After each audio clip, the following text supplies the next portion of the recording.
Halo teman-teman, jumpa lagi dengan kami, Mulieris Fortis. Pada perjumpaan kita kali ini, kita akan mendalami sosok Sarah dalam kitab suci. Siapa itu Sarah? Dan apa perannya dalam rencana karya keselamatan Allah? Simak kisah selanjutnya. Sekidat. Ketika mendengar nama Sarah dalam kitab Kejadian, barangkali hal pertama yang kita pikirkan adalah perempuan mandul yang tidak mempunyai anak, atau perempuan yang mempunyai anak di masa tua. Kemandulan pada umumnya dipandang sebagai aib, hukuman, dan parahnya lagi, kemandulan adalah kesalahan dari perempuan. Namun dalam karya keselamatan, Allah mengubah pandangan negatif tentang kemandulan. Allah menganugerahi Sarah dan Abraham seorang anak laki-laki yang dinamakan Ishak. Allah pun menjanjikan keturunan kepada Sarah dan Abraham sebanyak bintang di langit dan pasir di lautan, sehingga mereka disebut sebagai ibu dan bapa segala bangsa. Dan dalam tradisi Yahudi, mereka ditempatkan sebagai leluhur bangsa Israel. Dalam kitab Kejadian, Sarah diperkenalkan sebagai istri Abraham. Nama aslinya Sarai yang artinya Tuan Putri. Nama Sarah diberikan Allah sebab Sarah akan menjadi ibu segala bangsa dan raja. Perubahan nama dalam kitab suci adalah penting karena sebenarnya tersembunyi misi dan tugas dari Allah yang telah dimeteraikan. Janji itu akan terpenuhi meskipun membutuhkan waktu dan kesabaran sampai pada kepenuhannya. Perihal asal-usul Sarah tidak terlalu dijelaskan secara detail dalam kitab suci. Hanya disebutkan bahwa Sarah bersama keluarga besar Terah, ayah Abraham, berimigrasi dari Ur Kasdim untuk pergi ke Kanaan. Ternyata kemandulan Sarah adalah hal yang disoroti oleh kitab suci. Tercatat dalam kitab Kejadian bab 11 ayat 30. Di situ berbunyi, Sarai itu mandul, tidak mempunyai anak. Kemandulan ini membuat Sarah dipandang sebagai perempuan yang tidak mendapat berkat dari Allah. Stigma seperti ini membuat Sarah menanggung penderitaan batin yang berat. Dalam tradisi Yahudi, memiliki keturunan adalah wajib bagi keluarga Israel karena berhubungan dengan ahli waris kekayaan. Bila Abraham tidak mempunyai anak, maka ahli waris kekayaan Abraham akan jatuh kepada hambanya. Padahal Abraham diketahui sangat kaya. Ia memiliki banyak ternak, perak, dan emas.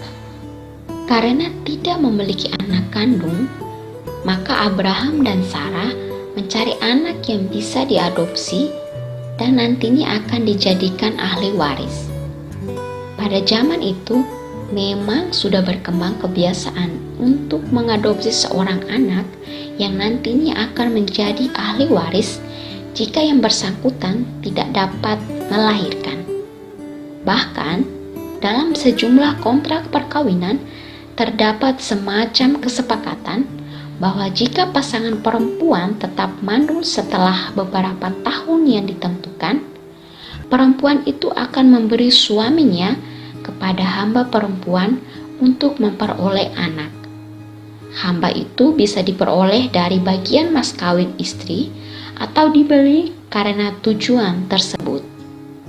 Dengan konteks situasi itu, Sarah mengizinkan Abraham menghampiri Hagar hambanya. Sarah berkata, "Engkau tahu, Tuhan tidak memberi aku melahirkan anak. Karena itu, baiklah hampiri hambaku itu. Mungkin oleh dialah aku dapat memperoleh seorang anak." Hal ini terjadi karena Sarah menyadari bahwa salah satu tanggung jawabnya sebagai istri Abraham adalah menyediakan ahli waris. Dalam konteks ini, Hagar hanya berperan sebagai perempuan yang dipinjam rahimnya. Maka jika anak Hagar lahir, anak itu secara hukum menjadi milik Sarah.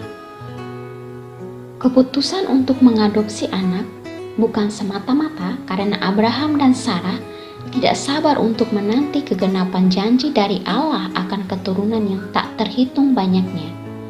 Namun pada kenyataannya, Abraham dan Sarah sudah tua, sehingga membuat mereka berpikir bahwa mustahil bagi Abraham yang sudah berusia 100 tahun dan Sarah yang berumur 90 tahun melahirkan seorang anak. Namun Allah bertindak lain, karena yang Allah kehendaki untuk menjadi ahli waris Abraham adalah anak dari Sarah, bukan dari Hagar. Allah mengirim utusan melalui 3 tamu kepada Abraham di Mamre, bahwa Sarah akan melahirkan. Reaksi spontan Sarah adalah tertawa. Sarah tampak sedikit meragukan janji Allah tersebut. Kata tertawa mengantar pada puncak kisah, yaitu penegasan bahwa Sarah akan mengandung dan melahirkan anak yang nanti bernama Ishak, yang artinya tertawa.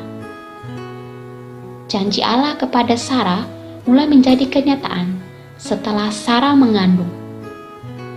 Maka mengandunglah Sarah, lalu ia melahirkan seorang anak laki-laki bagi Abraham dalam masa tuanya pada waktu yang telah ditetapkan sesuai dengan firman Allah kepadanya. Ketika Ishak lahir, berkatalah Sarah, Allah telah membuat aku tertawa. Setiap orang yang mendengarnya akan tertawa karena aku. Dengan kelahiran Ishak, Allah menunjukkan bahwa kemandulan bukanlah aib. Kemandulan bukanlah hukuman atas dosa dan bukan juga tanda hilangnya berkat dari Allah. Kemandulan Sarah adalah bagian dari rencana Allah untuk membentuk dan mematangkan diri Sarah sebelum Sarah menjadi leluhur bagi bangsa besar.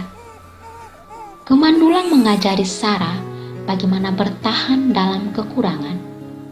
Melalui Sarah, Allah menunjukkan suatu mukjizat bahwa perempuan mandul menjadi ibu segala bangsa. Sarah yang awalnya meragukan dirinya sendiri telah berubah menjadi perempuan beriman setelah perjumpaan dengan Allah. Kehidupan Sarah yang dikisahkan dalam kitab Kejadian mengajarkan kita bagaimana menerima situasi pahit dalam hidup, sekaligus berani untuk setia menunggu jawaban dari Allah yang terkadang penuh ketidakpastian. Sarah bukanlah seorang perempuan yang ideal, tetapi ia tetap percaya kepada Allah dan setia kepada suaminya.